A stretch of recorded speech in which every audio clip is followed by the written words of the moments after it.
The book of Hosea, chapter 2. King James. Say ye unto your brethren, Ami, and to your sisters, Ruhamah. Plead with your mother, plead, for she is not my wife, neither am I her husband. Let her therefore put away her whoredoms out of her sight, and her adulteries from between her breasts. Lest I strip her naked, and set her as in the day that she was born, and make her as a wilderness, and set her like a dry land, and slay her with thirst. And I will not have mercy upon her children, for they be the children of whoredoms. For their mother hath played the harlot. She that conceived them hath done shamefully. For she said, I will go after my lovers, that give me my bread and my water, my wool and my flax, mine oil and my drink. Therefore, behold, I will hedge up thy way with thorns, and make a wall, that she shall not find her paths. And she shall follow after her lovers, but she shall not overtake them. And she shall seek them, but shall not find them.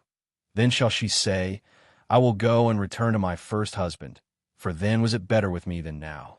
For she did not know that I gave her corn, and wine, and oil, and multiplied her silver and gold, which they prepared for Baal. Therefore will I return, and take away my corn in the time thereof, and my wine in the season thereof, and will recover my wool and my flax given to cover her nakedness. And now will I discover her lewdness in the sight of her lovers, and none shall deliver her out of mine hand. I will also cause all her mirth to cease, her feast days, her new moons, and her Sabbaths, and all her solemn feasts. And I will destroy her vines and her fig trees, whereof she hath said, These are my rewards that my lovers have given me. And I will make them a forest, and the beasts of the field shall eat them. And I will visit upon her the days of Baalim, wherein she burned incense to them, and she decked herself with her earrings and her jewels, and she went after her lovers, and forgat me, saith the Lord. Therefore, behold, I will allure her, and bring her into the wilderness, and speak comfortably unto her. And I will give her vineyards from thence, and the valley of Achor for a door of hope. And she shall sing there, as in the days of her youth, and as in the day when she came up out of the land of Egypt.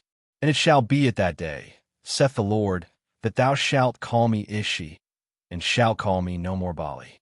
For I will take away the names of Baalim out of her mouth, and they shall no more be remembered by their name. And in that day will I make a covenant for them with the beasts of the field, and with the fowls of heaven, and with the creeping things of the ground. And I will break the bow and the sword and the battle out of the earth, and will make them to lie down safely. And I will betroth thee unto me forever. Yea, I will betroth thee unto me in righteousness, and in judgment, and in loving kindness, and in mercies. I will even betroth thee unto me in faithfulness, and thou shalt know the Lord.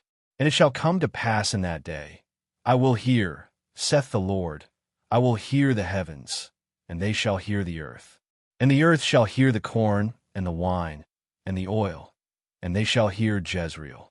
And I will sow her unto me in the earth, and I will have mercy upon her that had not obtained mercy. And I will say to them which were not my people, Thou art my people. And they shall say, Thou art my God. Commentary, main themes, and context.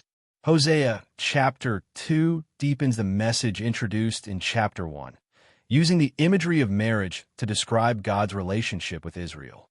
The chapter moves through three major movements: accusation, discipline, and restoration. 1. Spiritual adultery and accountability. Israel is portrayed as an unfaithful wife who has pursued other lovers, false gods, and idols. The Lord makes it clear that this is not ignorance alone, but willful rebellion.